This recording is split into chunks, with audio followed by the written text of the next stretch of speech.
Happening today, a jury will return to decide whether to send a former Greenwood Village police officer to prison for shooting and killing a 17-year-old.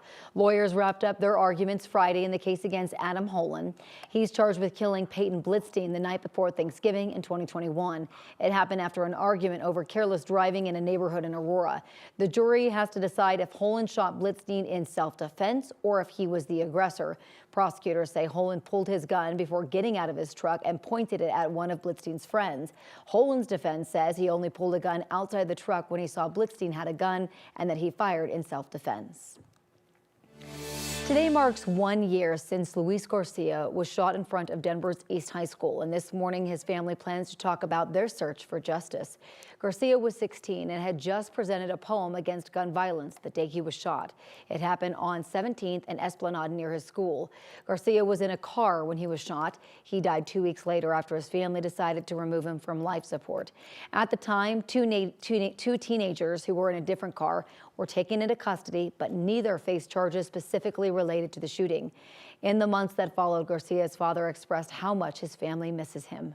Hijo es algo But to lose a son is something triste, devastador, very devastated and sad, y no me gustaría and I would not like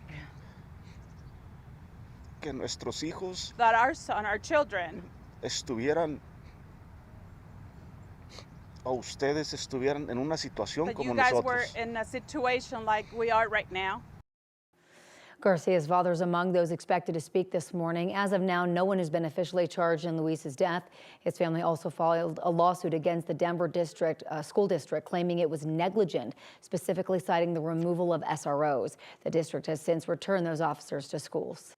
New this morning, Lakewood City Council spent hours listening to people voice concerns over a migrant situation, and the city isn't even taking an active role. That meeting wrapped up just after 1 o'clock this morning after council members tried to dispel the misinformation surrounding the issue.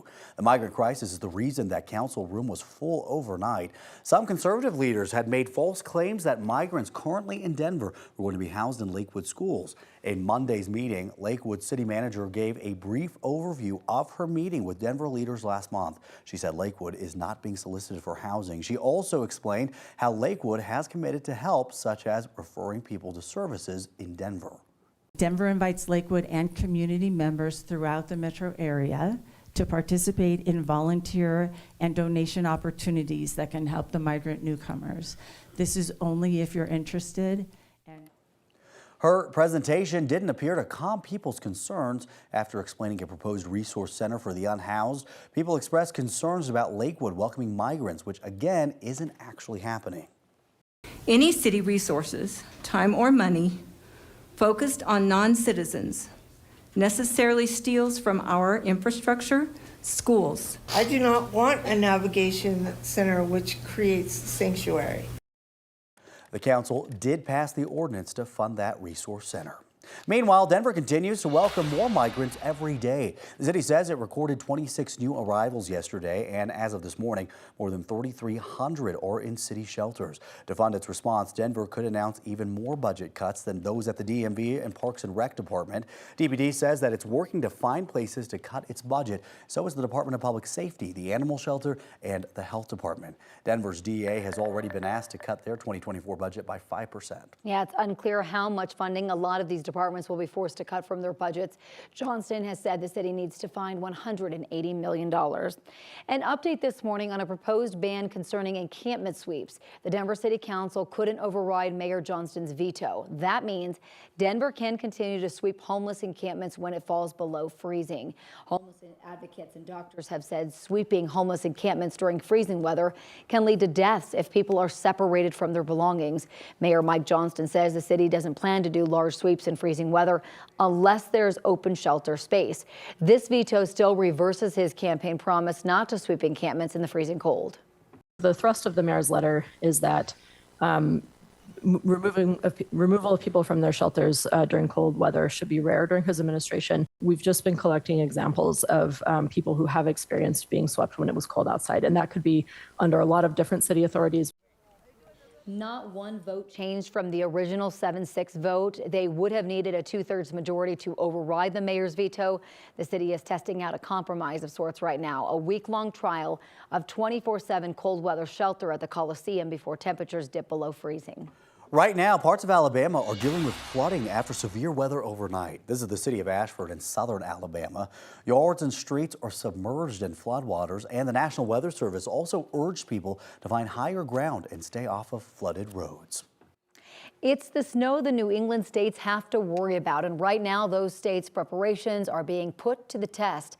That radar picture on the right gives you an idea of what's happening there. Up to 2 inches of snow could fall in parts of the northeastern U.S. today, which will inevitably impact travel all the way here in Colorado. In fact, right now a dozen flights into and out of Denver are already canceled. These include flights scheduled to come from New York LaGuardia and Boston's Logan International. 13 flights to and from Denver are also delayed this morning.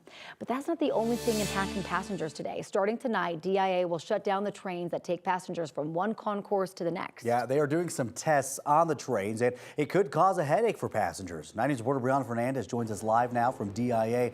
Brianna, people might want to get to the airport extra early.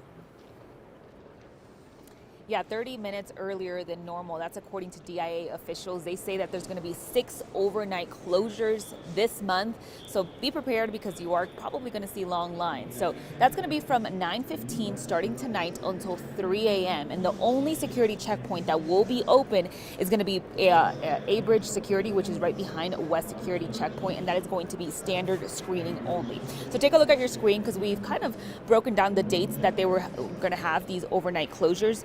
It's going to be today, tomorrow, the 20th, 21st, 27th, as well as the 28th.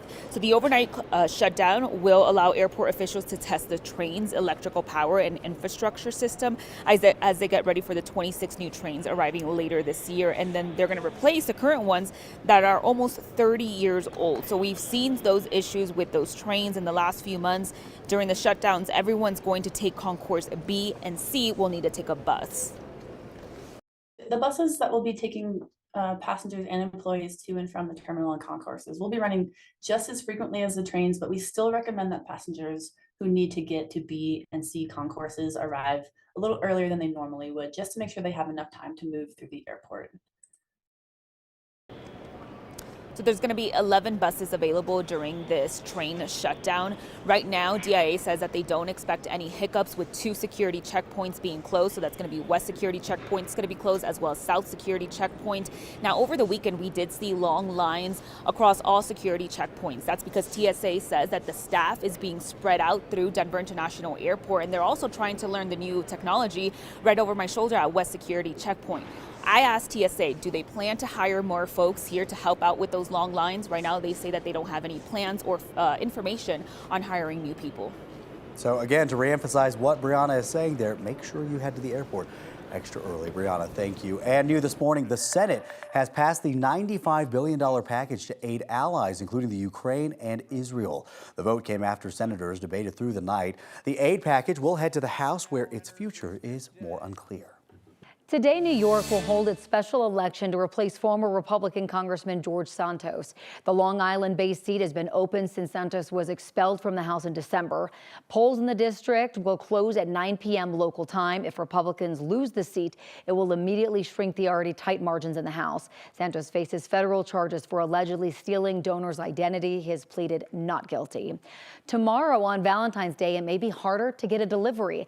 Thousands of Uber, Lyft, and DoorDash delivery drivers are preparing to strike. Across the country, drivers will picket outside airports and Uber offices demanding fair pay. Colorado is not among the cities expecting to see a strike. And the Super Bowl champs have made their triumphant return to their hometown. Chiefs coach Andy Reid, the first one off the plane after its touchdown in Kansas City, showing off that coveted Vince Lombardi trophy. One player not there, QB and MVP Patrick Mahomes. He spent the day in Disneyland, as is tradition.